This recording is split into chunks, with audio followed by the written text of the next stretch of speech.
Hello? Okay. So good afternoon, everyone. Thanks a lot for being here. It's really a pleasure to be moderating this roundtable and for this to be part of this collaboration with Museo Galileo, INAF, and the International Astronomical Union, Office for Astronomy Education and Office for Astronomy Outreach.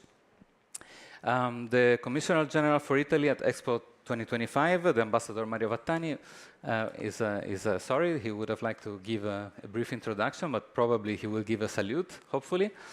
So we hope he will be here soon. So the roundtable name is Galileo's Legacy, as you can see. And it revolves around some themes that we believe to be very important. And aims to explore a path towards higher education and active citizenship.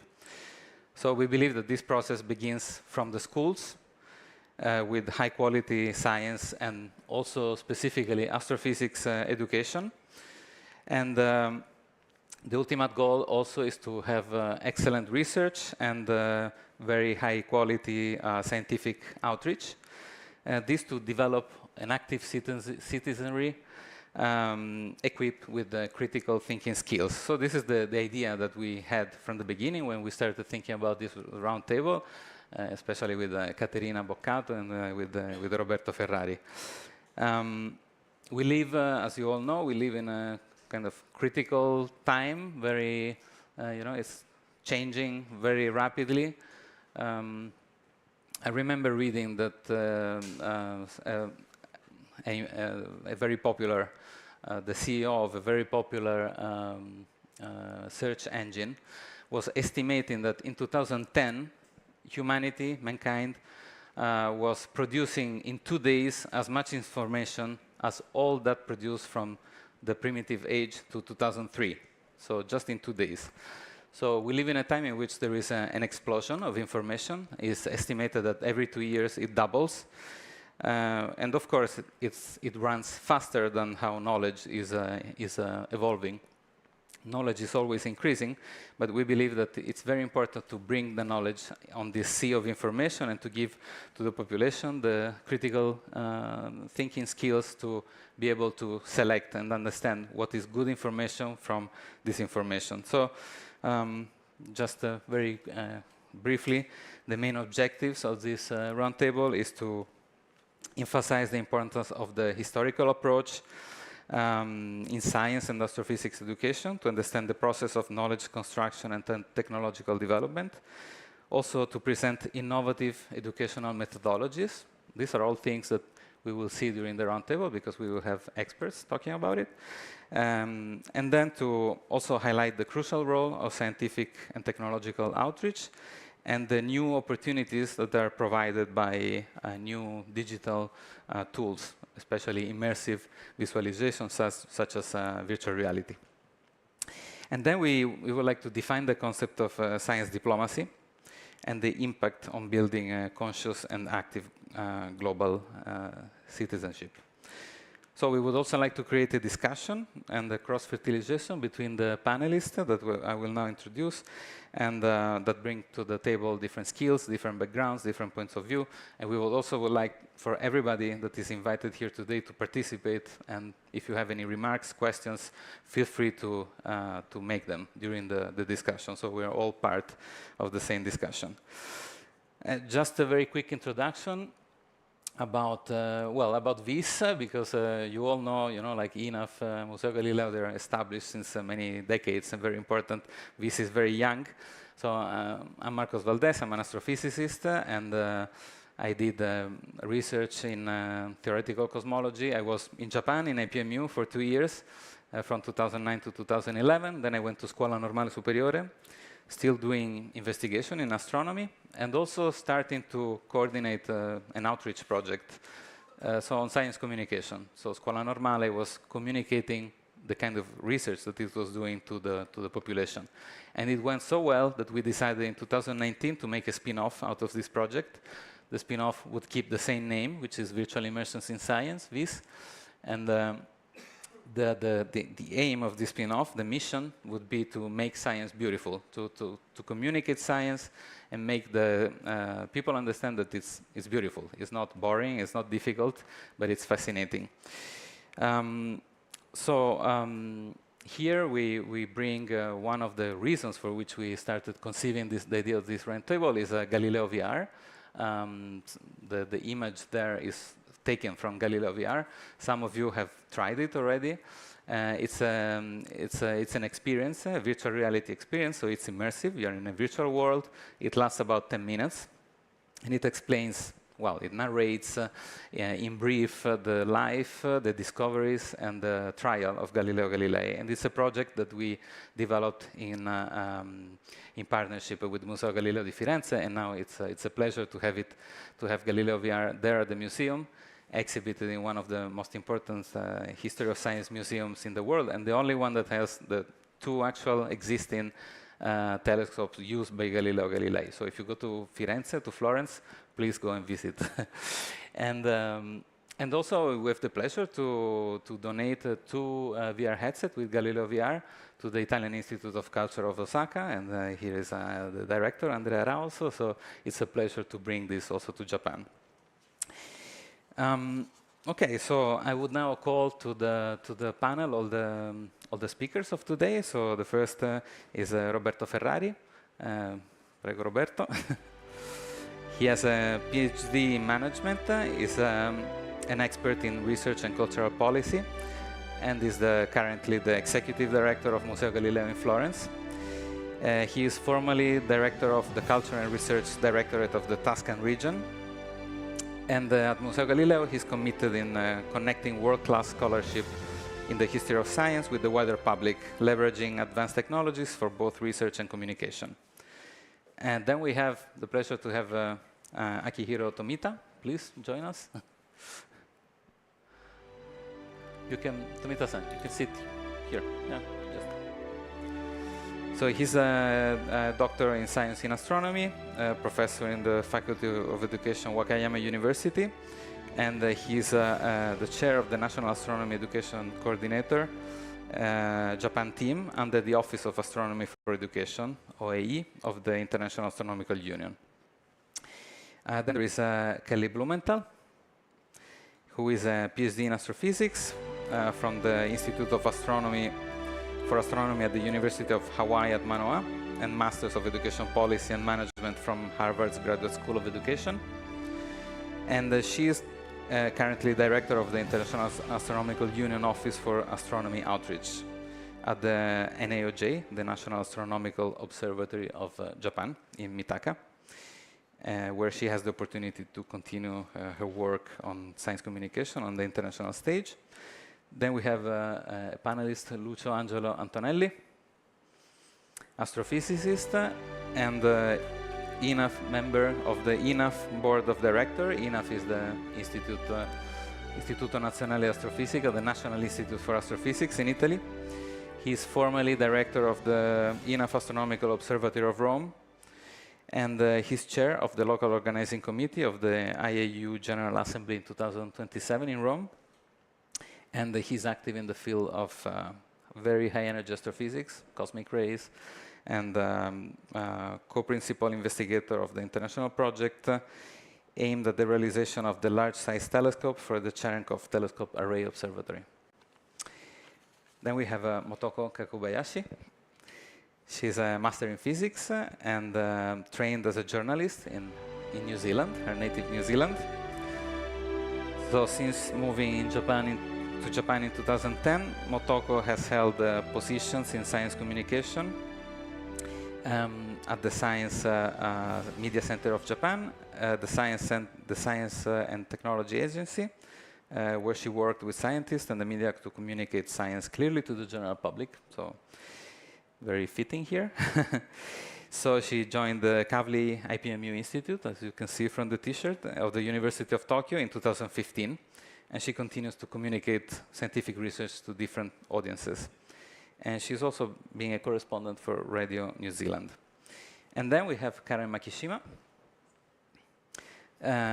member of the House of Representatives since 2012, former Minister for Digital, former Minister of State in charge of affairs concerning the cybersecurity strategic headquarters, master degree in political management at George Washington University, and the PhD in the Graduate School of International Christian University in political science and public administration. So we have, I think, a very great panel of speakers, and we really hope that this will be, you know, like a very productive discussion. So we will start with the history, but we won't stay here. We will start with a historical approach, starting from something that is actually exhibited here at the Italy Pavilion. And we use it as a launchpad to discuss high-impact science education, meaningful public outreach, and also how technology can improve these aspects, and how all this can be the starting point for authentic science diplomacy. So I would go to the first panelist, which is Roberto. And so we have here at the Italy Pavilion, we have the Atlante Farnese, which is a very ancient statue of Roman times. And it's kind of a sum of the knowledge of the ancient Romans and Greeks in astronomy. So starting from this nature of the atlas, which is a kind of scientific communication and also art. How do we analyze such a sophisticated object today, so full of meaning, and at the same time, yeah, how does this take us to consider the process of continuous revision and questioning that is, you know, at the base of true scientific progress? Okay. So good afternoon. It's a pleasure to be here. And I choose just a few images, if you can send the first one. This is an armillary sphere. And so this is a model of the cosmos, how it was intended to be for centuries. You could see the Earth at the center and the planets that are orbiting around it. It's interesting. It's the biggest in the world. It's in our collection. And it's interesting because we know that this is maybe one of the most beautiful images of that world that Galileo has destroyed, metaphorically, of course. But everything changed after centuries. But before moving to the Galilean revolution, just focus on one particular. Is it really over? I mean, in Italian, today, when we try to account for the passing of time during a day, we say, il sole sorge, the sun goes up, il sole tramonta, the sun goes down. So in English, sunrise, sunset. So in the language, there is the idea of the sun, which is moving around the earth. So it's interesting because what we can see through the language is that even in front of scientific evidence and at a distance of many years, the cultural change is slower than the scientific change, scientific mind change. It's interesting because it is something which is related to the question that Marcos posed, because one of our job, our task, is to try to explain through the interrogation of the investigation of the sources, which are documents, but could be also sculptures sometimes, or scientific instruments, of course, that the history of science is not linear. And even when you are accounting for how the good ideas took place and evolve, you have always something that resists of the previous mind, of the previous background. So it's interesting to see how they co-evolved to some extent. The second thing I would like to point out is that to do that, we try to balance and bridge between scholars, which comes to our institute to study different sources. So we try to design good and digital environment for the studying of different sources for the history of science, mainly in the first modern era, so Renaissance and the 17th century. But also we try to engage the general public, which is sometimes more difficult because they come just for 1 day or 2 days, and they come again, they come back after years if they come. So it's an issue, how to balance very deep information for scholars and how to be accurate, even if very rapid and engaging, of course, with the public. This is why we try to do the best in designing temporary exhibitions, digital exhibits that live also beyond the temporary exhibitions, and very important role of the educational staff, which is in-house staff, and so this is something that absorbs a lot of our effort. The second image that I would like to show you is the image of the frontispiece of one of the most important and famous works by Galileo, Il Saggiatore, the Assayer, that has been published in 1623, and it was devoted to the new Pope, Urban VIII. It is about a dispute about the nature of the comet, and it is important for several reasons.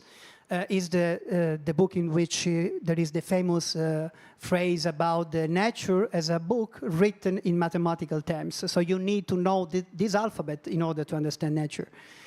It is important because it reminds us how important was the contribution of Galileo to the scientific method, to observe, to try to find evidence as what you are looking for. But it's also important for another reason, because he decided, against the trend, I would say, to use the Italian language, not the Latin, that was the language of this kind of works. And this was very strange for the time.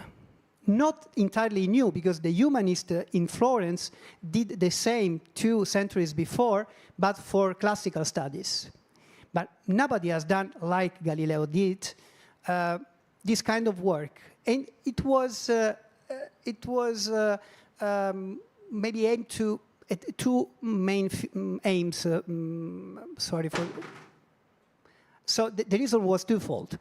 One was to stress that the real knowledge was beyond university. It was a dispute against university to some extent. The second point is very interesting for the issues we are discussing today.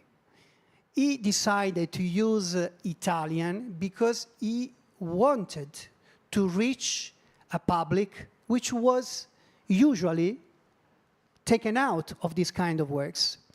Because that kind of public, that was the social class of workers, mechanical workers in particular, was a social class with which he had a very good relationship. He was a craftsman, not only a philosopher, a mathematician, or other roles at the end. But so what is interesting is he decided to use Italian also to let them understand which was his point in this issue about the dispute of the nature of the comet. And I find this is very interesting for the thing we are discussing, because language, as I told you before, is something that it's important also to understanding the different time scales between scientific knowledge and what we call culture, which remains in our language even when it has been contradicted by new evidences of science. But language also has an active role in engaging, in bridging with different public.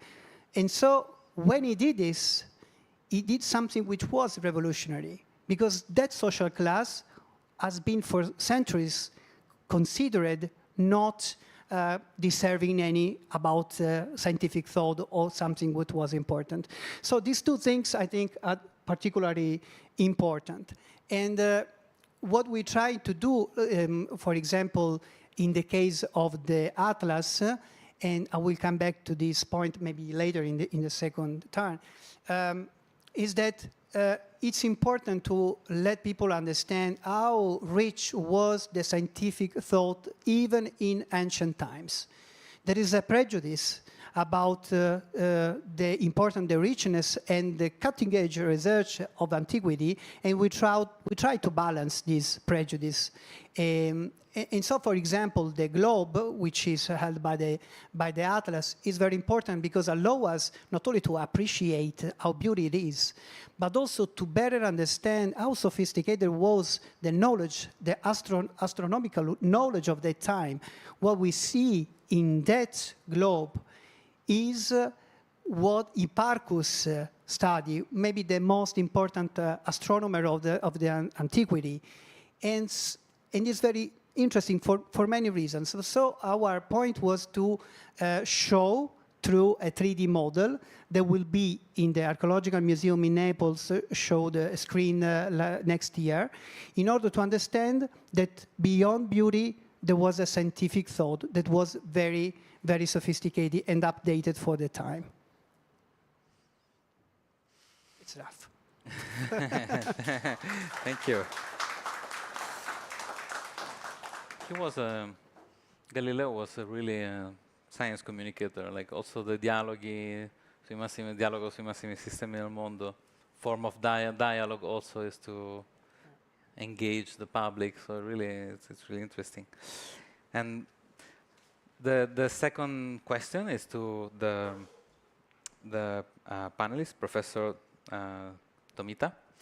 And so, Tomita-san, the question for you, since you are involved in education and research in education, so it's really the first part of the process that we were describing before. So it starts there, like it starts at schools, and we had a nice experience this morning also. And so, how can educational methodologies overcome educational barriers and also promote inclusivity and in scientific and astrophysical learning in general? And so, and how this helps create an active and aware citizens? And also, could you illustrate how the OIE supports this kind of initiatives and promotes innovation in astrophysics education? Okay. Okay. So I'm Tomita, a teacher training faculty university professor in Japan. So I was called here as an educator, science educator.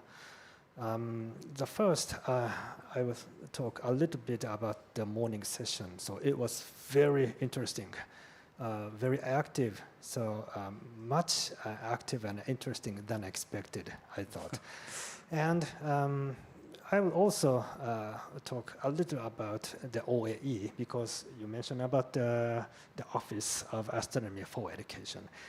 And I'm also will talk about a little bit about some problems in Japanese education system, so which I would like to discuss with all of you.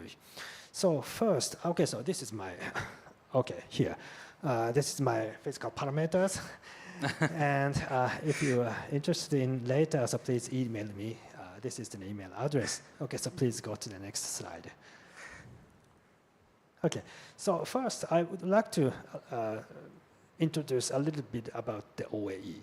So the International Astronomical Union, the big association of the astronomers around the world, more than, I'm not sure, 13,000? Okay.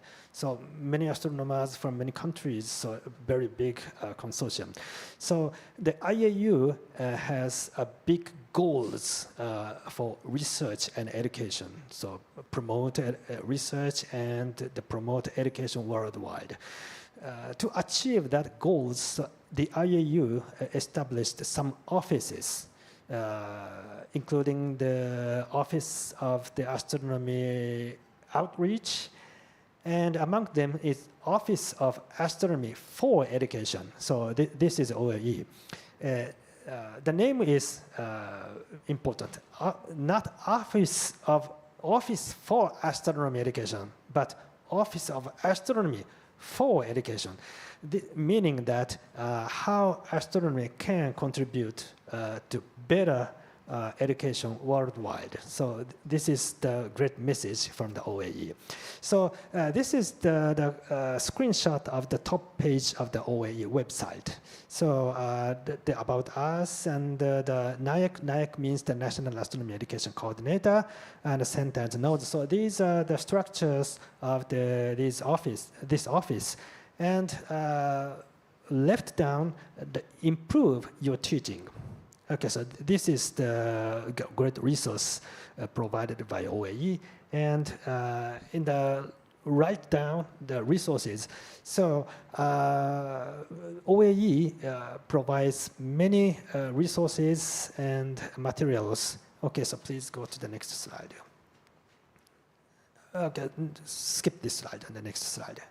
Okay, so this is an example. So after implementing classes or in the class, at school or outside the school, so we have to evaluate, but this is not easy. So my background is also an astronomer. So when I was young, I visited many observatories to observe galaxies, especially dwarf galaxies. So because giant galaxies, many researchers are studying the giant galaxies, but the dwarf galaxies are so minor, so I can write many research papers. So anyway, so after getting my job at a faculty of education, so it was not easy for me to do research about education and how to evaluate the educational activities. So it was very difficult. So was also the case for many researchers. So evaluation framework and toolkits. So this is an example the OAE offers to the many researchers and educators around the world. Okay, so please go to the next slide. Okay, so this is another example. So ethics is also a very important topic. So these are the examples of the resources for the teachers. So how to evaluate, what is the important point in the ethics. So I'm sorry, we have to wrap up? No, I just a very short. See? Okay, please go on. They told me to. Okay. So these are the great resources, but before discussing this kind of great resources, there are many basic problems in Japanese school education system. So for example, the gender gap is also the very serious problem. And another issue is that some high school students would say science is not so useful, or science is maybe not necessary in society. So these are so many people say that Japan is very good at science education and the science and the technology. We are proud of that. At the same time, there are very serious problems. So I would like to discuss with you later. Okay, so this is my talk. Okay, thank you very much. Thank you.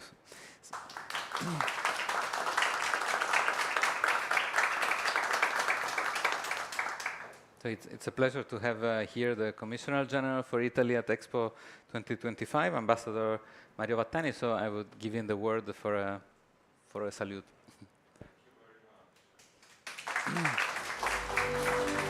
Thank you very much, and I apologize for interrupting this seminar. First of all, welcome to the Italian pavilion at Expo 2025 Osaka. We have many visitors here at the pavilion, and I have just had to accompany the president of the Slovak Republic, so I couldn't miss him, because of course we always like to welcome our guests. We have had more than by the way, we have had more than 400 official delegations who have visited this pavilion for these 5 first months of Expo.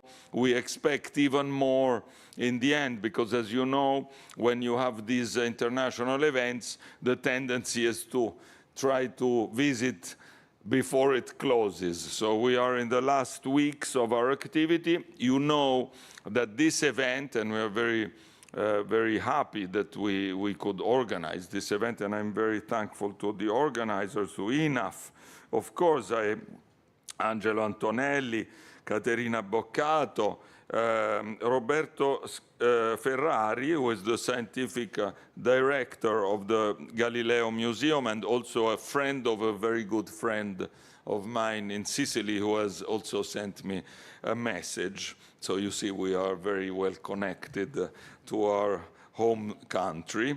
And of course, Kelly Blumenthal, director of the IAU Astronomy Outreach, Tomita Akiko from Wakayama University. By the way, we have in this exhibition from Wakayama, we have a fantastic designer from Wakayama who also won the prize at the Milano Salone. So please also visit the exhibit of Satellite, Salone Satellite, which we have very special exhibit in the area which is normally dedicated to our regions. Marcos Valdes from VIS Virtual Immersions in Science, and Karen Makishima, which is from the House of Representatives. And so thank you for visiting us today. Thank you also for bringing the students, which I saw this morning. They seem to have a good time. We're always happy to have our next generations visiting here. They are very precious to us. A lot of this pavilion is dedicated to our young generations, as you know, including a very old young generation, which was Ito Mancho, which is greets our guests at the entrance of our pavilion. Our pavilion, as you know, has a very important focus on science, aerospace, space, engineering, and we try to connect all these things without time.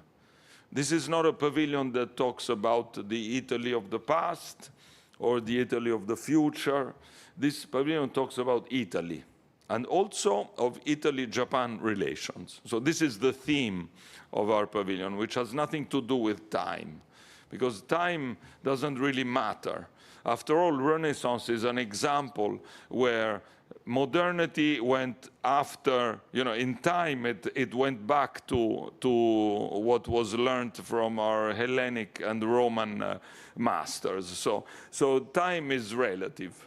And this is what you see in this pavilion.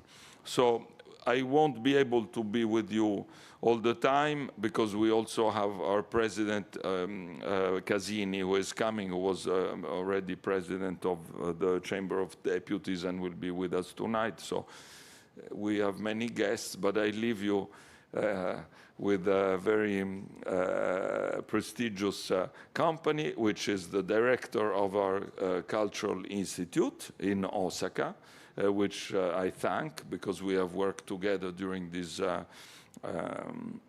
5 months during Expo. We have called him many times, and he's always been very helpful and precious to us. So thank you so much. Thank you for being here, and I will stay as much as I can, and then I will have to go greet President Casini. Thank you. Thank you again.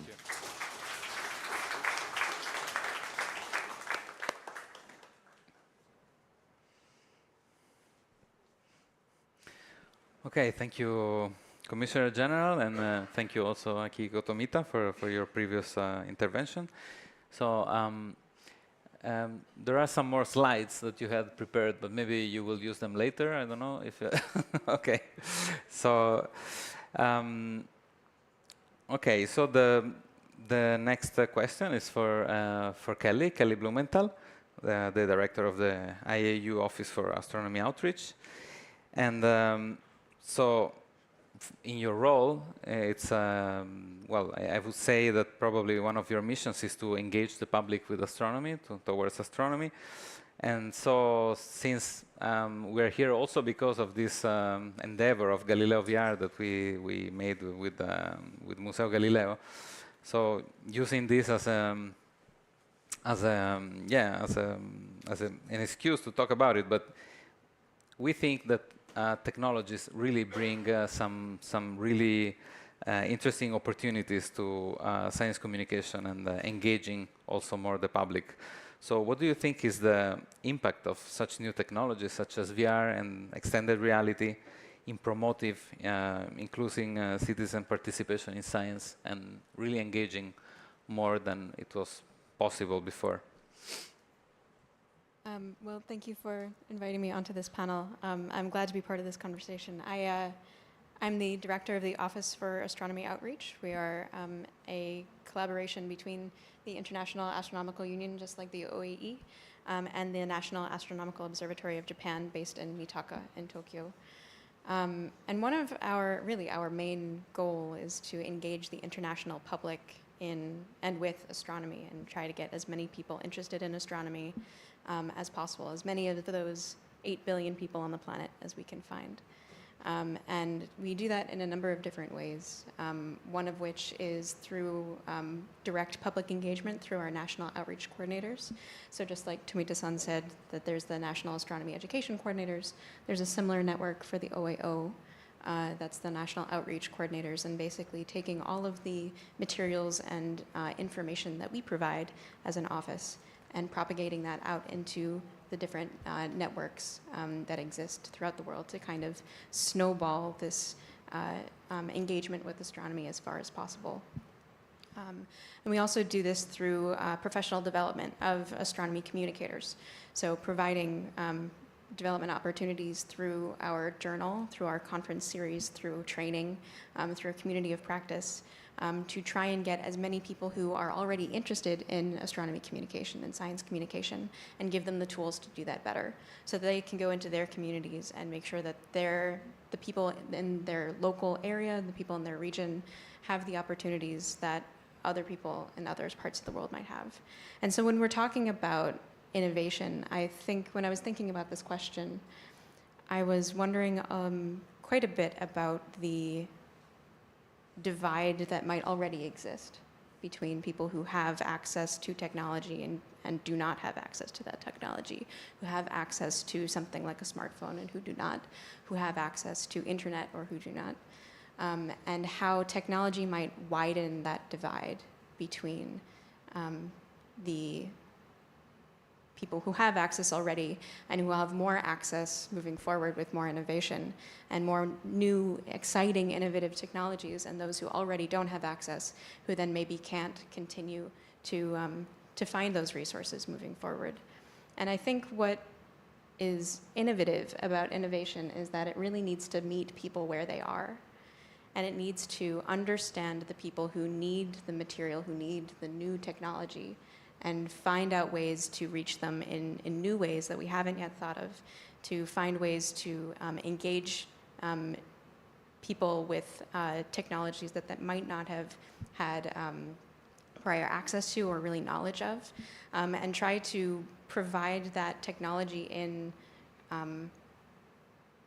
ways that make sense for that community. So, we have some projects where there's basically everybody in our network needs access to a telescope, but almost quite a few people really don't have access to any telescope. But they do have access to some pipes. They have access to, good pieces of wood, sturdy pieces of wood. They can maybe spend $10 US on a set of lenses, or have those lenses sent them donated for free. And then they can build their own telescope. So you can create avenues for people to experience different kinds of technologies through pathways that meet them where they are, that give them the opportunity to experience these things with the resources that they actually have, and building upon those resources rather than creating new resources that don't actually give them any opportunity to engage with that. And so that's what we try to think of, kind of creative ways to do that, and encourage the people within our network to do the same. is to try and bring as many people internationally into this like world of astronomy engagement through as many different pathways as possible. And I think that's something that, you know, with these new innovative technologies, I think the real strength of that is going to be in how many people you can truly engage with this kind of technology, and who it's reaching and how you're reaching those people. Yes, thank you.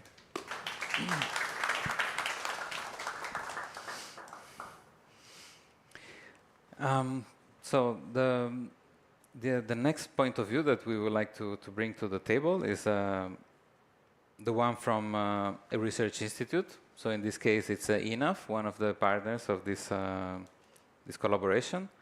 And so we have Angelo Antonelli, who is a board member of INAF. And so, Angelo, I ask you, well, here we have the point of view of the research. So INAF is an important research institute that does state-of-the-art research in astrophysics, in astronomy. So how can a cutting-edge, let's say, institution, research institution like INAF contribute also to narrating the science and the astrophysics and the technology of today? So bring the research out to the people. And yeah, the kind of knowledge that is maybe not yet in textbooks because it's evolving very quickly. New discoveries are made daily or monthly. Daily is a bit too much, but still. So yeah, how INAF deals with this constant you know, increase in knowledge and bringing it to the community?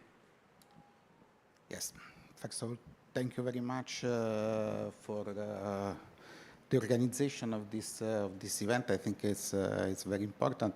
I'm here to represent INAF, but I'm also a scientist, an astrophysicist, and I'm working actively in the field of very energy astrophysics. And I have also an important collaboration with Japanese colleagues, so I can understand very well the importance now in our world, how is important the collaboration with the international collaboration in order to have to build larger, sensitive and important instruments and observatories to enhance the knowledge of the universe.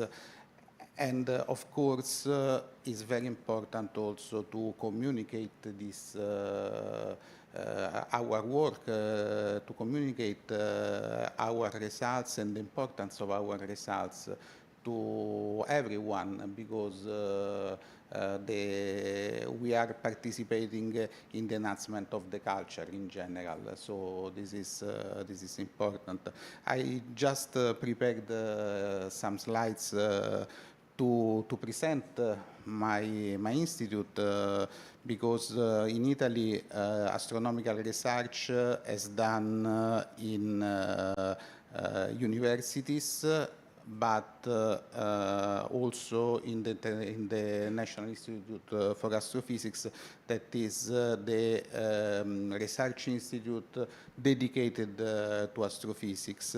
And it is not so old, because only 25 years old, because before 2000 each single astronomical observatory in Italy was an institute, but we are we entered in the new millennium, in the new century, with the need to have a much important institute in order to be to open larger toward a larger collaboration and international collaboration. So we have 17 research institutes all over the countries, and we are operating observational resources in Italy and abroad. And we have about 1,400 staff members, researchers, technologists, and administrative people. Researchers are about 800. And INAF is active, is a very active institute for astronomical research, both from ground but also from space. We have important collaboration, national and international collaboration with several institutions and agencies, especially with the Italian Space Agency, of course, the European Space Agencies, the NASA, but also, for example, through the European Space Agencies, we have active collaboration also with JAXA, because for the astronomical and satellites and the exploration of the solar system, we have important collaboration with Japan. And for sure, another aspect that we are working hard, it's also in organizing activities both in Italy but also collaborate to do this abroad through the International Astronomical Union. We are hosting one office, the main office of the astronomical astronomical education is in Germany, but we have a regional office in Italy devoted to the activities in distributing and presenting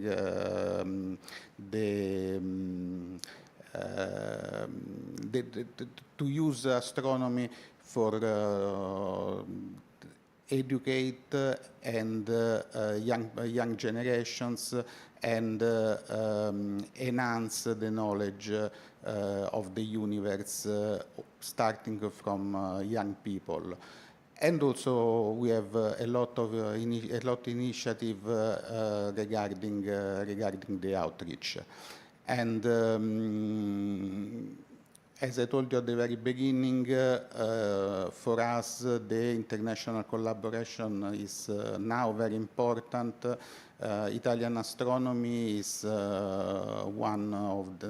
is at the top level in collaboration, international collaboration, and also in the scientific activities. So for us, it's definitely important to have strict collaboration also in reporting and organizing initiatives for the large public. And under this point of view, as Marco said at the beginning, introducing me, we decided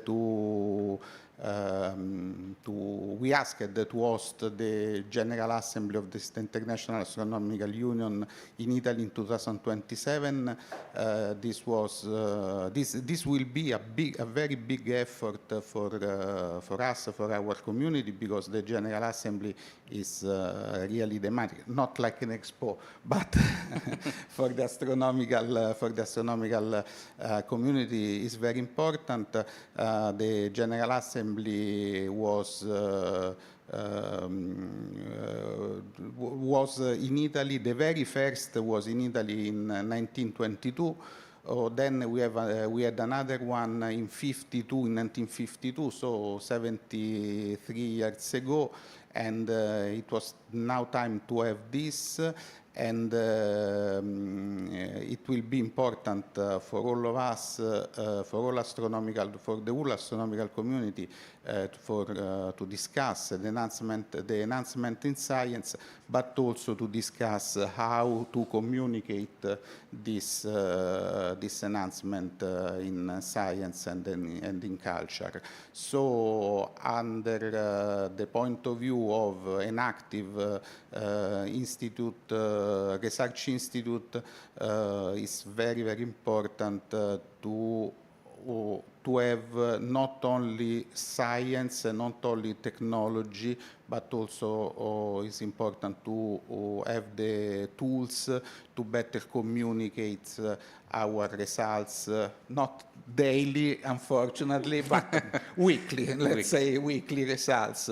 And it's very important also to have the tools, the correct tools to better communicate to everyone, because I used to say to my younger colleagues that started to participate to public activities, I said always, you don't look for new scientists. You must think that among people you are speaking, there will be future politicians, future journalists, future people who will pay for your science, and so they must understand why it's important your work and what you are doing. Yes.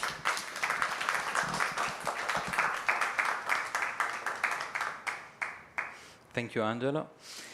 And so I would move on the discussion to the Japanese side of research in this case, and in particular here we are at Kavli IPMU in University of Tokyo, and we have Motoko Kakubayashi, who is the press officer. So she is part of an institute that does also state-of-the-art research, like the equivalent of, well, like INAF in Italy.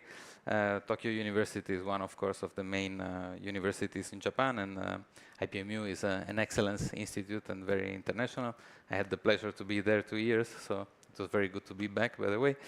And so, what do you think, Motoko, what is the role of Japanese research institutions in promoting scientific culture among the people, the citizenship, and to raise public awareness on the importance of research, what Angelo was saying. So, and also, yeah, what are the differences and peculiarities, maybe why it's easier to do it in Japan for some things and maybe harder for others. So what is the point of view of, in this case, of IPMU? Okay, well, thank you so much for inviting me here. So when I first came to Japan 15 years ago as an outsider from New Zealand, I'd already known that Japan had won many Nobel Prizes. So obviously this is my first key indicator that obviously education-wise they are doing something right. But I also know from personal experience as the Kavli IPMU, when we host events, the things that our scientists talk about are very complicated, and the questions that our participants ask are very difficult, which was completely different to what I was used to in New Zealand. And why they can get so many people to these events when the information is so difficult, I think, is because people have a very invested interest in science. And I think that really stems from these events that institutions have hosted over the years. But I also think it's largely because of large-scale events like the Osaka Expo. And I think that's important because it creates these sparks of curiosity. And that's really what we're interested at Kavli IPMU, is to increase the number of sparks. possible new ideas that people get that motivate them to further do more research or further look into, I really want to do that. A lot of the scientists at Galileo IPMU, they never ever say that they decided to become a scientist because they were interested in muon particles in the universe. It's always something like they looked up at the night sky and they thought it was amazing. They saw the stars and they wanted to know, what are those stars made of? They would go to an event and they think, wow, that is amazing. That's what I want to spend the rest of my life doing. So I think it is very important. The role of these large-scale events and institutional events is very important. The other, I think, important factor is that Japan has a peculiarly had a very healthy science news media. And so what I find very interesting is that until a few years ago, many of the major national newspapers would employ 30 to maybe 50 science reporters, people who were dedicated to looking for new scientific breakthroughs, interviewing researchers, turning those complicated ideas into a clearer message for the wider public to read and go, wow, that sounds amazing. Now, the reason why I put that into past tense is because we all know that newspapers are a dying species. And so a lot of the newspapers, they are cutting the number of science reporters. Some of them have cut all of their science reporters. And what that means is that up to now, press offices and institutions like my own, we've had it pretty easy up to now. We've been living in a very comfortable bubble where we didn't really have to do anything, and these science reporters would find the interesting research and do all of the work for us. And I think this change into digital media and social media is going to force these institutions to rethink their strategy. Rather than waiting for someone to come and report about the science at the institutions themselves have to take that media science communicator role, use these new tools to find the themes and the issues the science that they think is important, and they are the ones that have to communicate that out to the media, to the general public. And so, but I see that as a really big opportunity.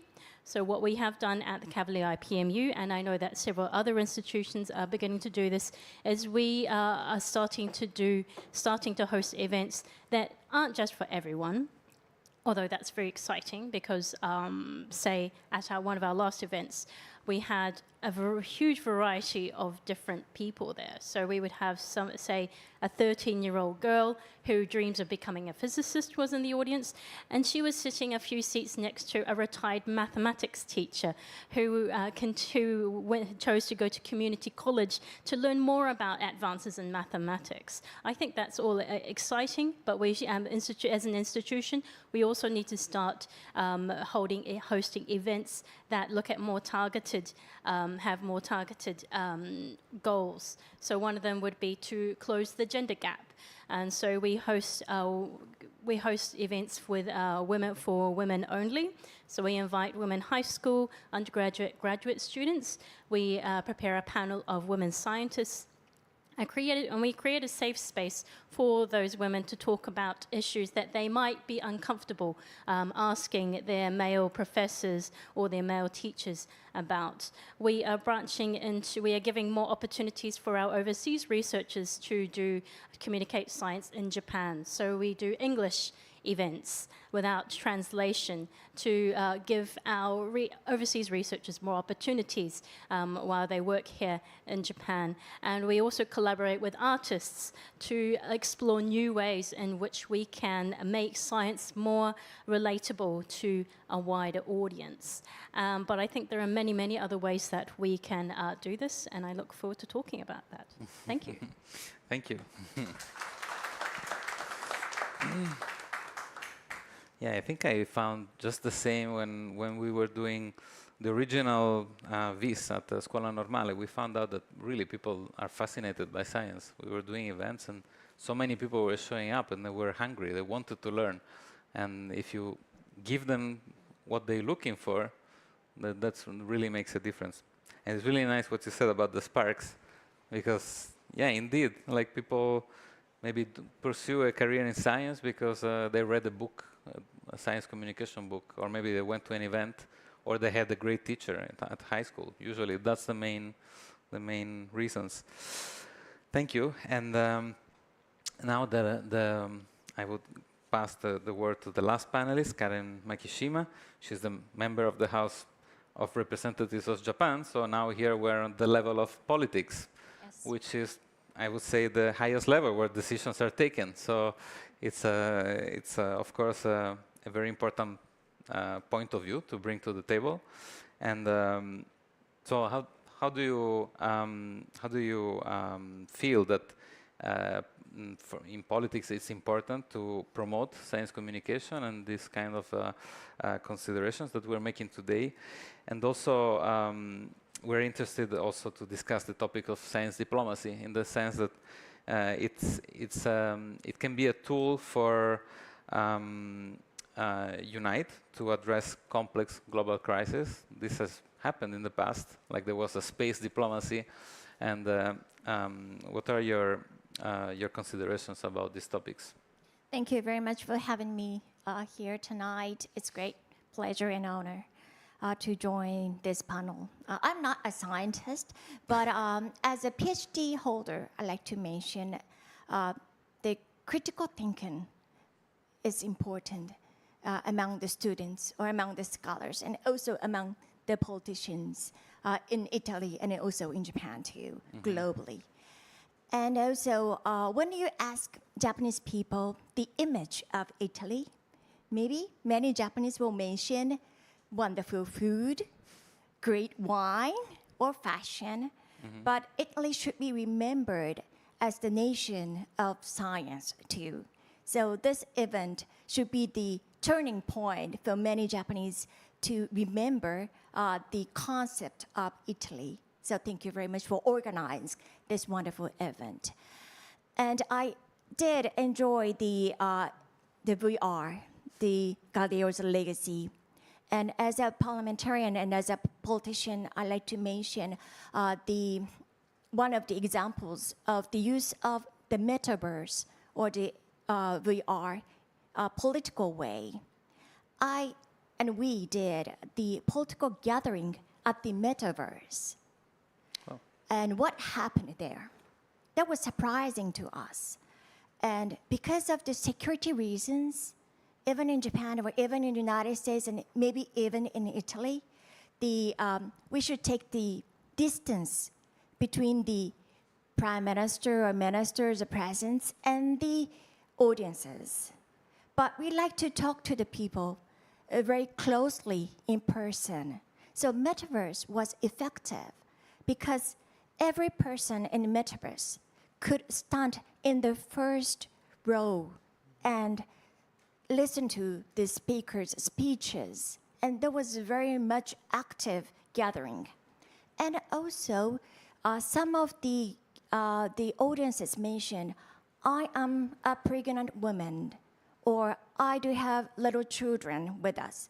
So usually we cannot join the political gatherings in many reasons, or some have some challenges, and they've never attended the gatherings. But because that was the metaverse world, we could join. So the technologies or these new tools or metaverse or immersive imagination or the VRs are the tools for the people who have some challenges to join the big gatherings globally. So that was one of the examples I wanted to share with the people. And also, as you mentioned, the importance of the science communication and also the science technology, we prefer to use the words like the science and technology diplomacy, rather science diplomacy. But there are some aspects to be discussed among us, I think. And one of the examples is the bilateral cooperation between Italy in Japan, and that covers the topics like the nuclear physics, medicine, disaster risk reduction, or energy, space, and environment.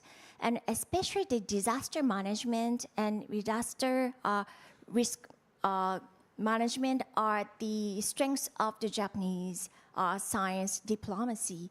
And we do also the collaboration with Italy. But that's one of the concepts of SDGs, of course. So through these collaboration and also contribution, we can show the people who need, or the nations who need, the disaster risk management or experiences or the expertise from Japan. That is one of the approaches that we can show. And the second one is the collaboration of the researchers globally. And I visited the campus of IPMU, and I'd like to encourage all of you to visit the campus of IPMU around 3 p.m. o'clock. And that was very famous for the tea time. And during the tea time, the researchers and the teachers and professors, faculties gather together and discuss the ideas very freely. So that was the picture of the diversity, and also the pictures of the people who encourage themselves, and also they share the ideas to find some of the hints or the answers to the big challenges. And there are no borders of the nations, and also there are no borders among their expertises. So that is one of the examples that we Japanese politicians like to encourage to the Japanese universities or facilities or faculties to join. And also now Japanese the Diet members are encouraging the professors in the United States who have some difficulties to study in the United States to come to Japan and join the global research projects. And the third one is the space policy. I visited the United States Pavilion before coming here. And one of the main themes was the space. And they mentioned the powerful programs and projects called the Ultimus. And also there was the exhibition of the stone from the moon. And that was the kind of golden power of the United States, I say. And in 2030, the United States will retire from the present ISS project. And they will renew the project with the collaboration of the private sectors. And the post-ISS project will be operated by the private operators. And the ISS project is joined from the Italian national team and also Japanese national team in JAXA. So we need to discuss how we build the new and a post-ISS space policy globally. And also in Japan, we do have the Lunar Industry Vision Council. And I'd like to introduce which industry is already interested in this, the Lunar Industry Vision Council. These are more than 100 companies interested in this following lead of the launch lunar-related business and services. And there are construction, automobiles, or food, insurance, and toys or entertainment. So the moon is targeted as the place to live in the future.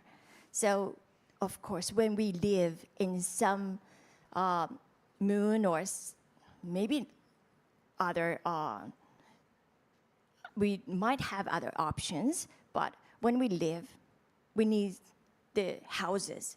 Of course, we need food, and of course, we need entertainment.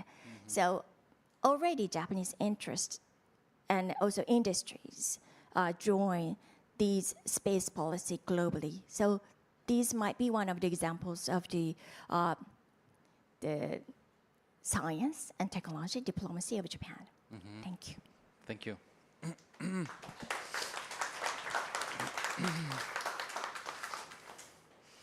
Thank you. I think it's very interesting. Also, the point of view of the metaverse being democratic, in a sense. That's really interesting. Of course, there is the issue of places that maybe don't have the technology, but for the countries that have access to that technology, it's an equalizer, in a sense.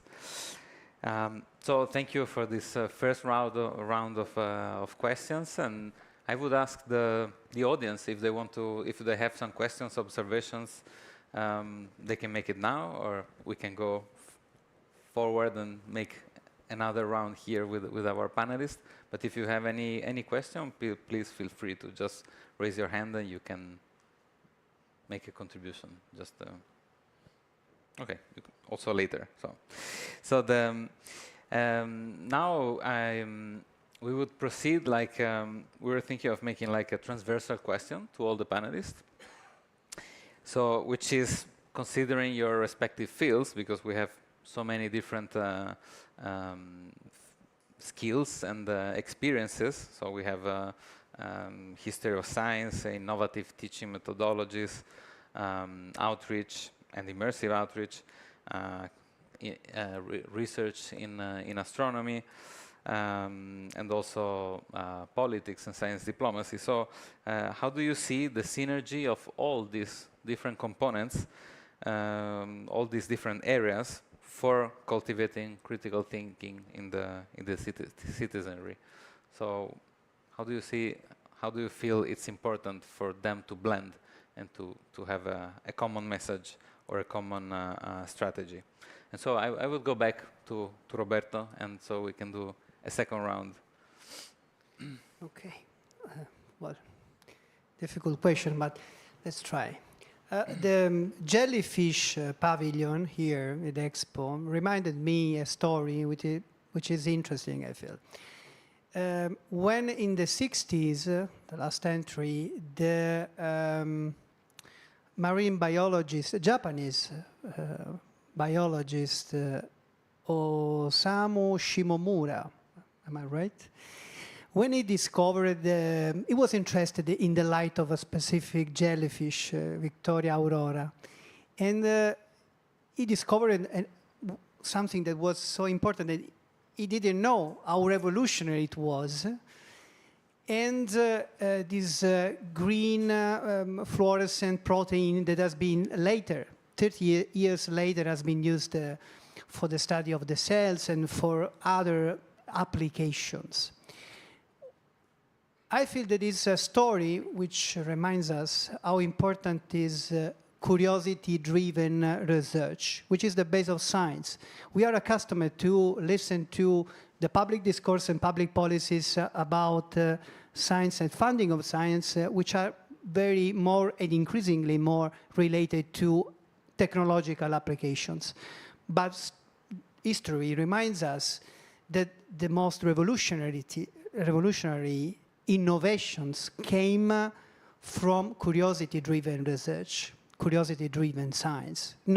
It was not looking for any application. It was curious about the light of a jellyfish. I think that is an interesting point in order to try to understand also how to address policies in the next future. And so it means that you require freedom of this kind of research, blue sky research, fundamental research, as we call it now. He studied in Princeton, where Abraham Flexner did a lot of job in this way. The second thing is related to the atlas. I don't know if you could show this is a video that we did, as I was mentioning before, in order to explain the importance of the globe, which is held by the Titan. And so you will find it in the National Archaeological Museum in Naples next year. The constellations and the astronomical model, which is the base of this globe, as I told you before, is the result of the discoveries of Hipparchus. But I would like to stress this point, which I think the story of Hipparchus could tell us in a very clear way. As I mentioned, the idea was to have the Earth at the center of the universe, the planet, the sun and the planets around, orbiting around, and then the idea was there is a sphere of fixed stars. Well, Hipparchus suspected that the fixed stars were not fixed, but he was aware that in order to discover the movement of fixed stars, you need to observe those stars for centuries. So he prepared a map of the sky that Halley in 1718, a lot of centuries after Hipparchus, he took this map of the sky through Ptolemaic Almagestus, and he could compare the position of the star. And he understood that there was a movement, that the fixed stars were not fixed. Why this story is important, I feel? Because it reminds us that there is an intergenerational agreement, even if it is unknown, if it is implicit among scientists. And so I feel this is very important, and this what history of science could enlighten, could help in understanding. And I feel also it's interesting because it reminds us that behind the specificity of any field and of the scientific characteristics of any subject, there is the story of the humankind, which always has been in front of the sky, like in the example we mentioned, with the same hopes and the same fear, and trying to understand what we have above us. So I think could be a starting point to understand how a diplomacy could be driven by curiosity and by this kind of intergenerational agreement. Thank you. Same question to you, Tomita-san. So before that, so will we have the round table with the participants after that? Sorry? So we have the round table with the participants because the only 6 people here. So I would like to. Yes, we will. So after this first panel, there will be. I still don't know. I'm still not sure with the expo organization if we will have the visit of the pavilion first. No. Okay. So right after, then we will have a networking cocktail in which we will be able to talk with everyone. Okay, so I first thought that we will have the round table, for example, the 6 or 5 tables here, and discuss about the topics, and then we collected the opinions from the table. But anyway, so so before we have such kind of time, so I would like to wrap up my talk a little bit. Okay, so about the synergy, so an example is that in Japan, we have many rich social capital about the science museums and planetariums. So this is an example. So for example, the more than 300 science centers and planetariums, and more than 8 or 9 million people visit the science center and planetarium every year in Japan. So consider the total population of Japan is about 100 million. So about 7% or 8% of the total population visit the planetarium every year. So this is a great social capital in Japan. Even so, many high school students say, I don't like science. So this is a mystery. So I would like to say Japanese teachers are very active teachers, very passionate teachers, and the school classes are very passionate, and I think many school classes are very successful. And maybe many of you know that the scores of the Japanese high school students are very high in international competition. So for example, PISA and teams, so they got great scores every year. So, but even so, so this is one good side. The other side is, as I said, so Japanese high school students sometimes don't like science. So, so the teachers and the researchers are struggling how to solve this kind of problem. So one solution is, of course, the synergy. The keyword is synergy. So the Science Center and the Research Institute and many other social capitals can give many chances for students and, of course, teachers and parents to inspire their curiosity, as you said. And of course, the curiosity is the starting point of the science education. But so I'm not sure, but this may be some kind of a social pressure in Japan or maybe in other countries. So if for example, if I said, I like science, so some of the schoolmates, especially female students, would say, you are a dark person. Okay, so this is a kind of the social pressure. So, so I'm not sure how to solve, how to resolve this kind of problem. But okay, so not so many people, but some people, well-educated, well-trained people, so they can look for many chances for much higher and cutting-edge science. So they would visit the science center, they would visit the institute, they would visit the observatory. So the chances is just in front of them. But other people who are not so interested in science, so how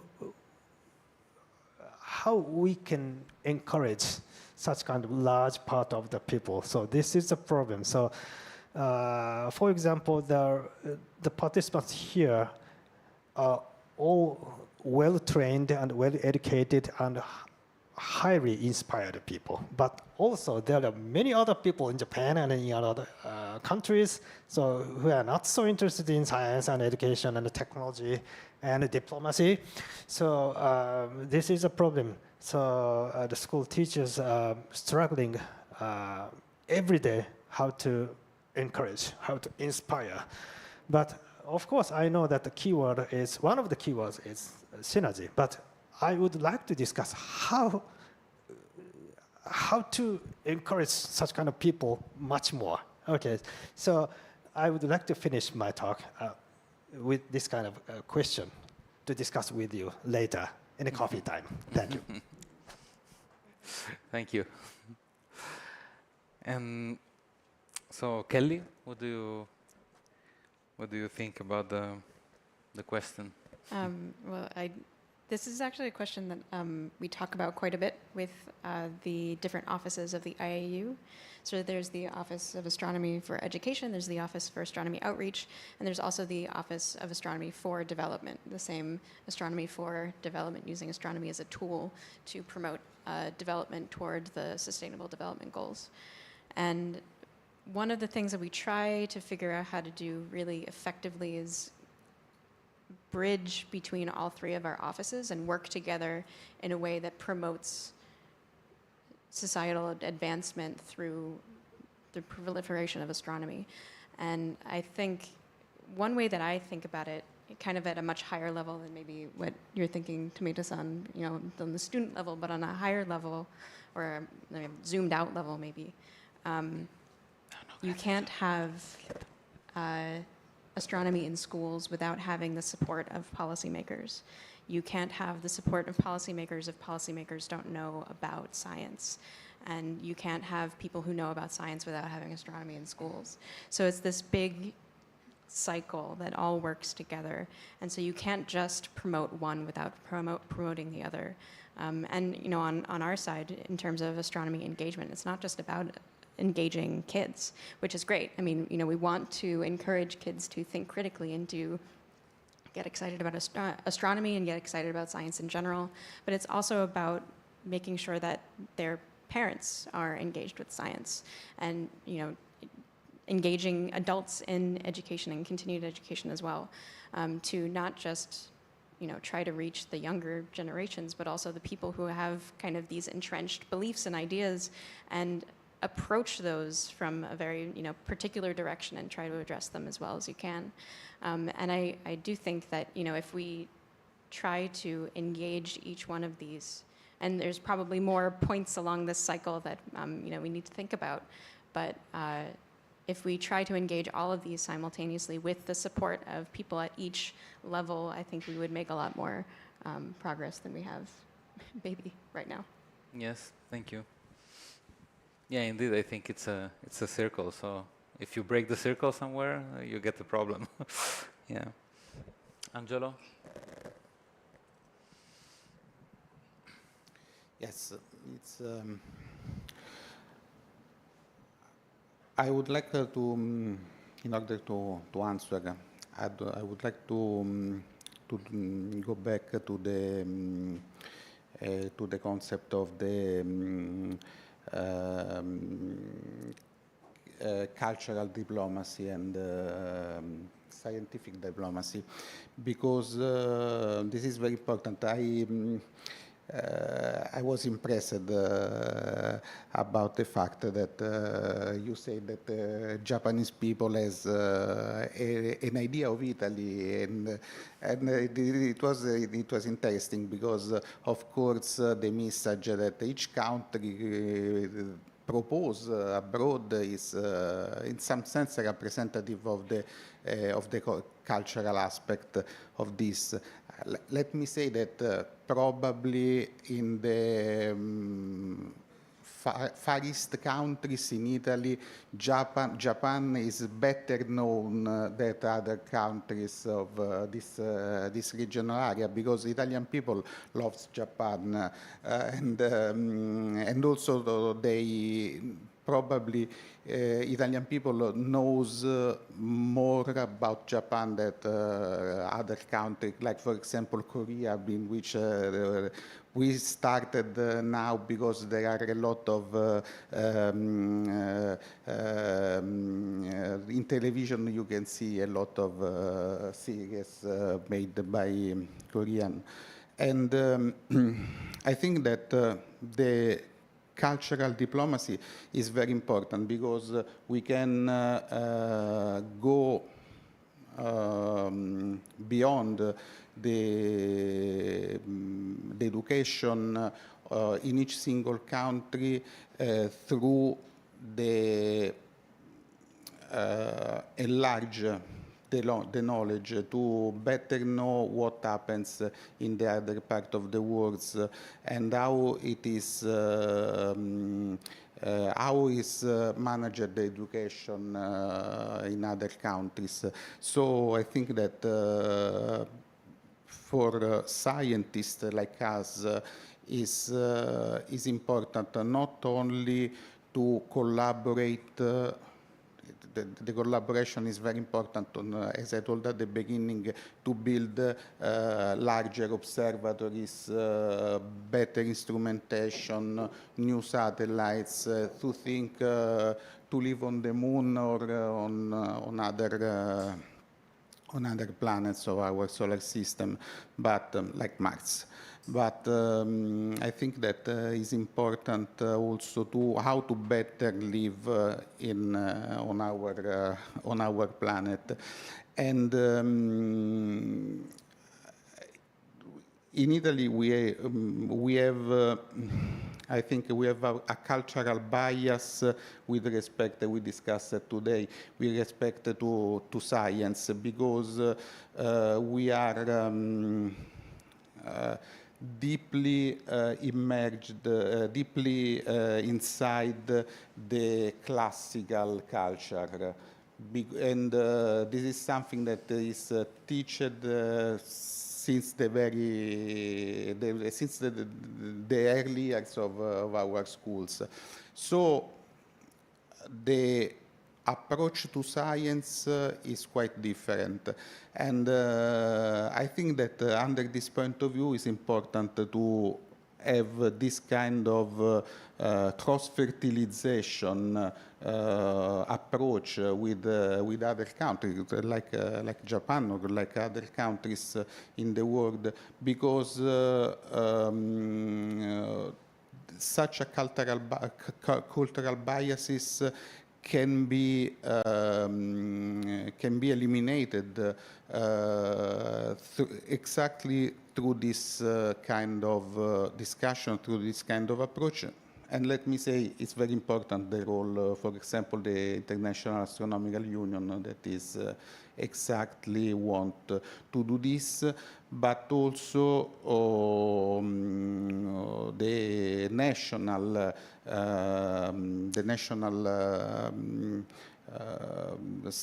scientific community, but also in general, all the aspects related to the cultural enhancement must work, I think, in this direction.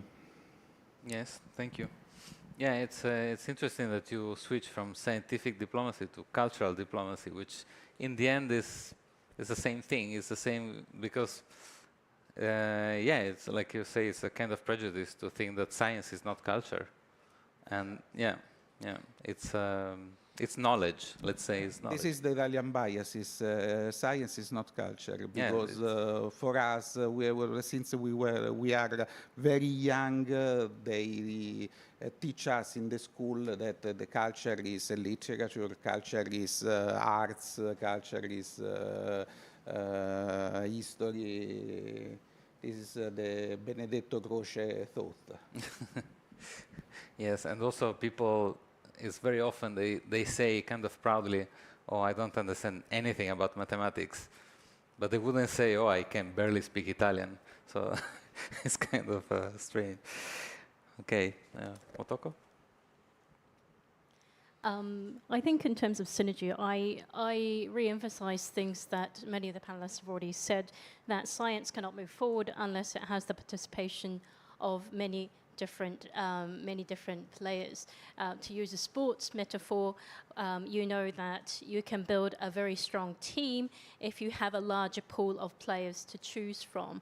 I think science is in the same way, in that we can do science better if we have a larger population of different individuals with different skills to help us collectively to make it go forward. And whose role is it to make sure that the science is communicated to all these different and to a very broad audience? I think that really comes down to the communicators, the press officers, PR officers at institutions, so including myself. And whenever I talk to, and I think a lot of people say they would rather hear it from the scientists themselves. Yes, I would like my scientists to talk about their science themselves, but they are very busy. They are busy doing research. And the skill that I bring is that I have a science background, but it's not at the level that these people doing cutting-edge research is at. But what is different is that I identify the value of their research, and I make that relatable to different audiences. And I think that's a skill that all science communicators have, is that they can look at the research and they can see what value does that have to a politician, to a teenage girl, to a business person. And so I think the world needs more communicators like at institutions, and then also yourself, Marcos, your company is choosing to pick science ideas and make it more relatable, more understandable to a wider audience. I think if we can get more people like that, then we have a very bright future. Thank you. In terms of STEAM education in Japan, the biggest challenge is the gender gap and the gender bias. In high school, even in Tokyo, the high school teachers do not encourage female high school students to study mathematics or science in universities. And we have to encourage more female students to be involved in the studies of science. That's our challenge that we face right now. And we have some figures here. Among OECD countries, and we researched the percentage of the female STEAM university and college students, and Japan is ranked the worst, 35th. Only 19% female STEAM students exist in Japanese universities. And in Italy, 39% are female, and it's ranked 4th. So we have to learn from Italy a lot about this issue. And the positive experiments that we have in Japanese schools are that they learn SDGs or the global issues, and also they had to go through the COVID-19 as students.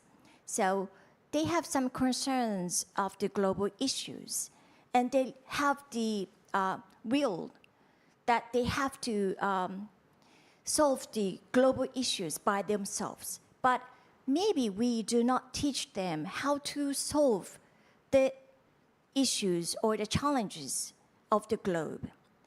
Some might be politicians, some might be diplomats, some might be medical doctors. That will be all their options, and they have their ways that they want to choose.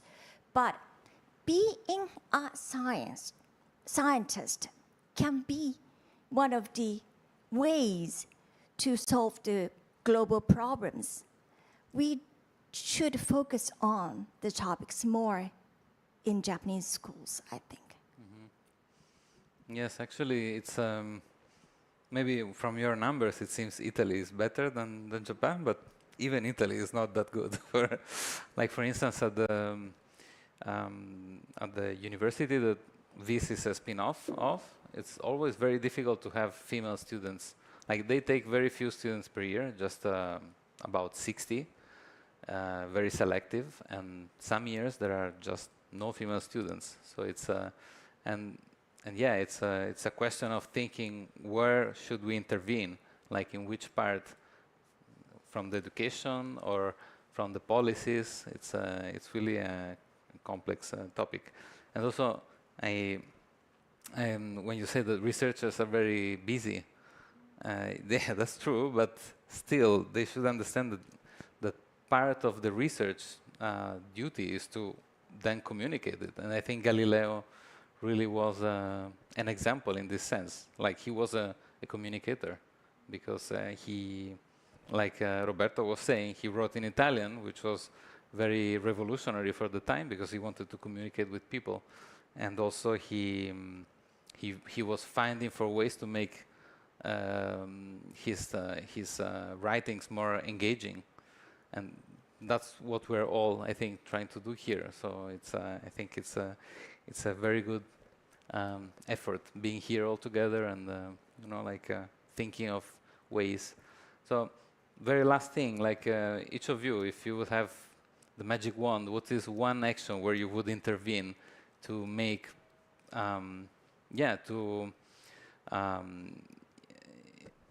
what we were saying, like have a citizenship with the critical thinking, and that would be interested in science, and so to have all this kind of ideal world that we dream of, where would you intervene? Just a very quick reply for each, and then we can all have coffee together and discuss things. I don't know, maybe I would say peace and public authorities with power. That's what we need.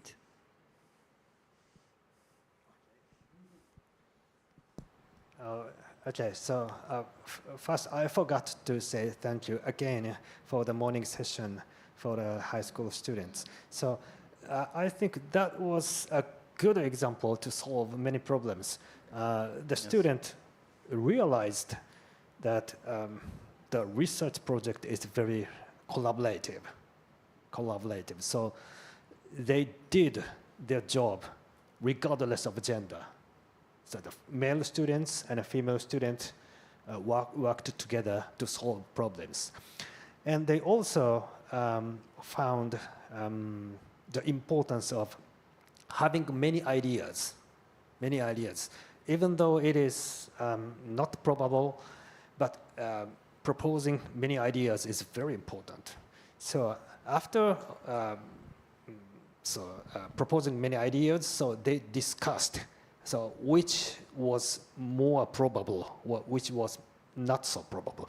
So that kind of activity was very impressive to high school students in Japan. So we already learned a little from Italian educator. So thank you very much. And I think this leads to international understanding. So some student would say that Italy is a great country. Okay, so I think this is the most important or most impressive things about the national security problem. Okay, so this kind of connection and friendship and trust is the base for the next generation international understanding. Okay, thank you. Thank you.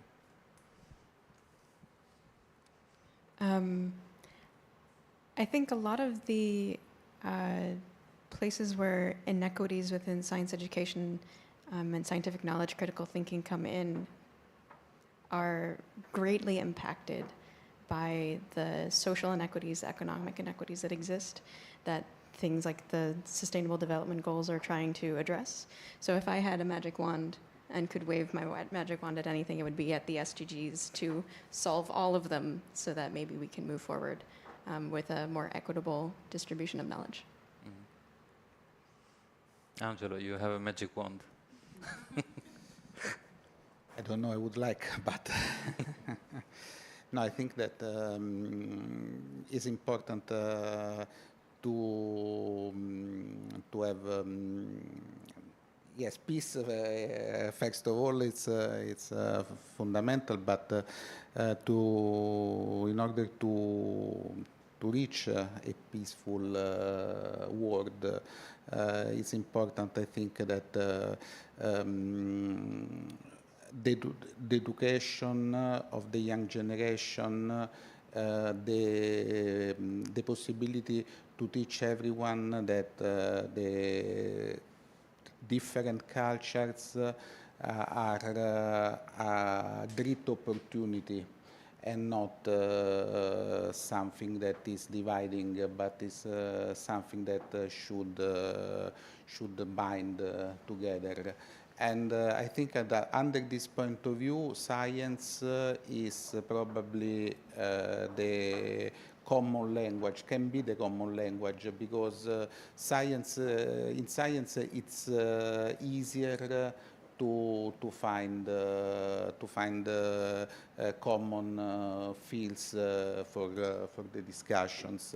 We know the history told us that also during the wars, scientists continue to talk together, and I think that this is something that we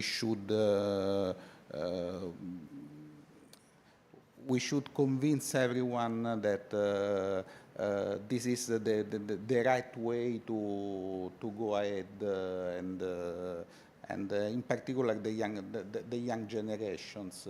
It's easier to teach to young people that through science they can speak with everyone, and so Italy is a great country for Japanese, and Japan is a great country for Italians. It's true, but also the other countries. All the other countries must be this.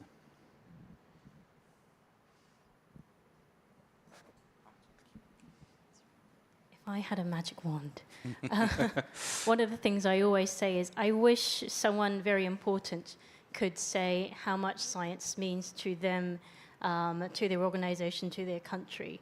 I wish I could get leaders of countries to to tell people that how much they value science. And I say that from, when you said the magic one, I actually remembered a moment I had in Denmark. I was attending a science conference there, and the Queen came to the opening ceremony. The Crown Prince would come in every couple of days for the conference. And I think having the presence of someone very important sends a huge message, not only to the scientists, but to the participants and especially also students who are there, that science is something worth pursuing. It is something that these very important, powerful people see as important. It's something worth doing. I think if you can plant that idea into people that science is worth doing, getting people, the very important people to say that, I think that will have a bigger effect than any amount of money that you can put into scientific funding. Mm-hmm. As a politician, as a parliamentarian, I like to emphasize the importance of the multilateralism. And I will not deny the nationalistic way of the nationals or the nation's pride or the unity. But when we have the multilateralism approach to the problem solution, I think the impact might be bigger than the nationalistic approach. And we can solve the problems faster. So it's a kind of collective responsibility of the science, I believe. Thank you. Thank you. So I would say that we can wrap up. So thank you very much to our panelists for bringing their point of view and for collaborating to this discussion. Thank you for all the invited guests that came also from far away. Some came from Tokyo, so I know that some of you have to leave, take the last Shinkansen or something like that. So let's not take too long.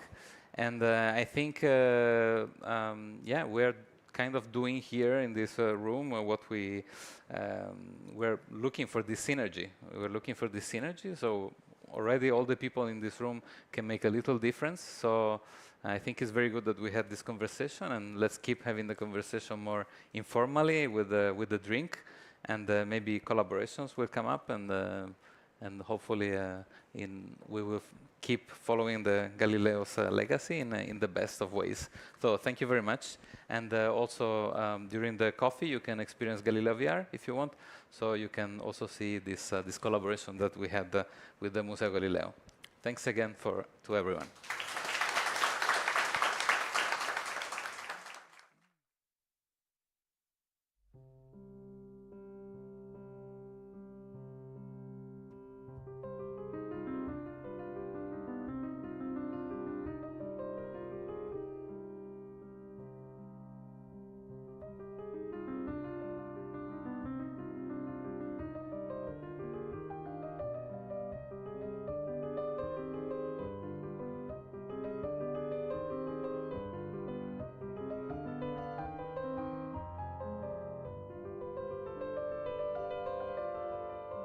One small announcement.